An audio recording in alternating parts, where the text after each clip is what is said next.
લોકોને બિઝનેસમાં general expense multi એટલે કે જે કોઈ ખર્ચા છે એમને ચડાવવા માટેનો આ વિડીયો છે. સૌથી પહેલા ટ્રાન્ઝેક્શનમાં જશું. ટ્રાન્ઝેક્શનમાં પરચેઝની અંદર જનરલ એક્સપેન્સ મલ્ટી નામનું છે. જનરલ એક્સપેન્સ પણ ઉપયોગ કરી શકો અને જનરલ એક્સપેન્સ મલ્ટી પણ ઉપયોગ કરી શકો. અહીંથી એન્ટ્રી કઈ રીતે કરવી એ હું આ તમને વિડીયોમાં શીખવાડીશ. સૌથી પહેલા એન્ટર મારશું. જે પાર્ટીનું બિલ આવ્યું છે એ પાર્ટી હું અહીંયા સિલેક્ટ કરી લઈશ. જે કંઈ એમનો બિલ નંબર છે એ બિલ નંબર હું અહીંયા નાખી દઈશ.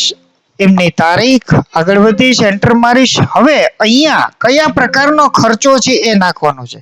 મારું કોમ્પ્યુટર લીધેલું છે તો કોમ્પ્યુટર, મેન્યુફેક્ચરિંગ એક્સપેન્સ છે તો મેન્યુફેક્ચરિંગ, જોબ વર્ક એક્સપેન્સ છે તો જોબ વર્ક, ઓફિસ એક્સપેન્સ છે તો ઓફિસ એક્સપેન્સ. અહીંયા હું ઓફિસ એક્સપેન્સ તરીકે આને નાખવા માંગુ છું એટલે ઓફિસ એક્સપેન્સ નાખીશ. ત્યારબાદ હું અહીંયા આઈટમ પસંદ કરીશ કે આ ભાઈએ મને શું આઈટમ આપી હતી. તો કે ભાઈ 12 સારીઝ આપી હતી.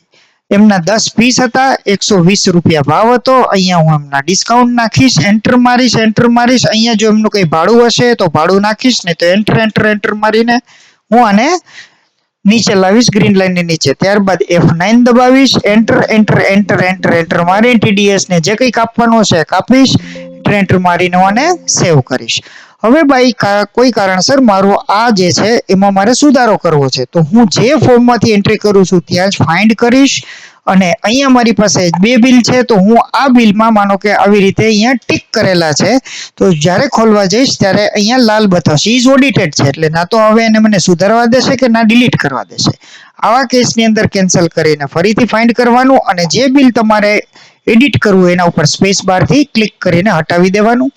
ત્યારબાદ અહીંયા માનો કે જે મારા 10 હતા અહીંયા 120 ની જગ્યાએ 130 રૂપિયા હતા.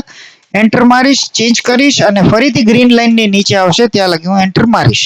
ત્યારબાદ હું F9 કરીને અને એન્ટર એન્ટર મારીને સેવ કરીશ. હવે અહીંયા ખાસ ધ્યાન રાખજો કે જ્યારે એડિટ કરવા જઈએ ત્યારે જો અહીંયા પૈસાનો ફેરફાર આવશે એટલે એના માટે શું કરવાનું તો ખાસ ધ્યાન રાખજો કે અહીંયા જ્યારે તમે એડિટ કરવા જાઓ ત્યારે આ ખાનાને એક વખત તમારે અહીંયા ડિલીટ કરી નાખવાનું છે.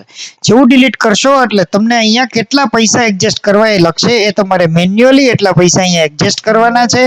એન્ટર એન્ટર એન્ટર મારવાનું છે અને આને સેવ કરવાનું છે. આવી રીતે જનરલ એક્સપેન્સ મલ્ટીની એન્ટ્રી થશે.